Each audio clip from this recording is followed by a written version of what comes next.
how eco-labeling works. Basically, the eco-labeling represents and creates an awareness regarding the various phases of the product manufacturing, before manufacturing and during manufacturing and after manufacturing. It did not harm the environment, or it took care of the people who were involved in the production process.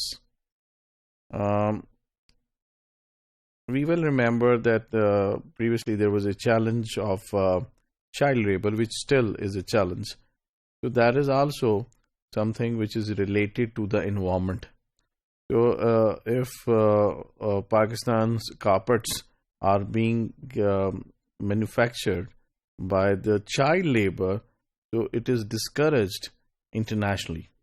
So while we are exporting, we have to certify that the child labor is not used. So this is something which is again a part of the eco labeling.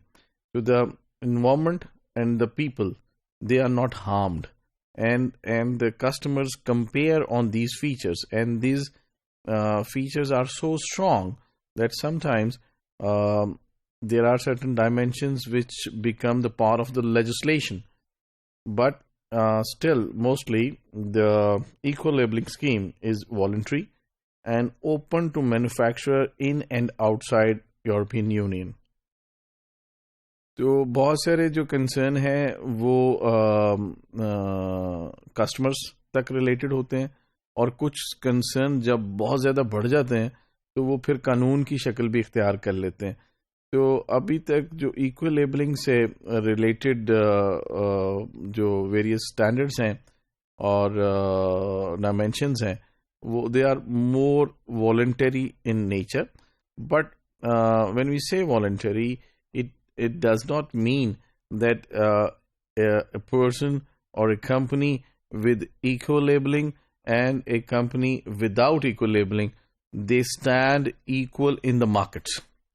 Because if the eco-labeling is a concern in the customers and in the export markets where you are exporting your products, then of course the customer would compare the products not only on the merit of product contents and features and the price, but also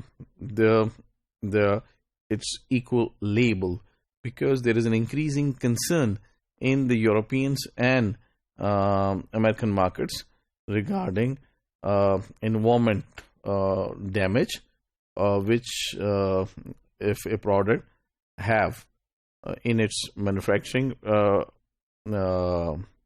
process or even afterwards. But if there is an eco labeling on the products, it necessarily have an advantageous position as compared with the other products which do not have the eco labeling.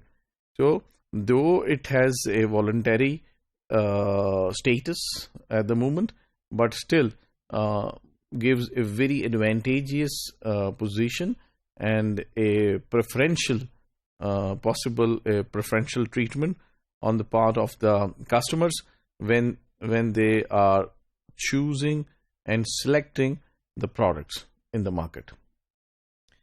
तो eco labeling जो है वो कैसे award होगी?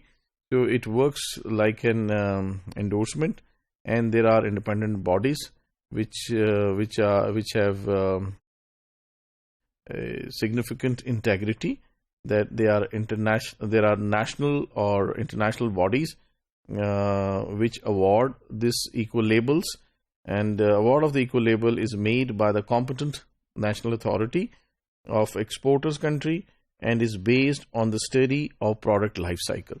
यानी exporter के मुल्क में ही ऐसी अथॉरिटीज़ और ऑर्गेनाइजेशन होंगी जो गवर्नमेंटल लेवल पे भी हो सकती हैं और नॉन गवर्नमेंटल लेवल पे भी हो सकती हैं, लेकिन उनकी सफिशिएंट इंटेग्रिटी है और उनको अप्लाई करता है एक्सपोर्टर, और वो after going through the whole life cycle of the product manufacturing, अगर वो समझें कि वो एक रिक्वायर्ड स्टैंडर्ड्स पे पूरा उतरते हैं तो फिर उसको इको लेबलिंग इस्तेमाल करने की इजाज़त दे देते हैं।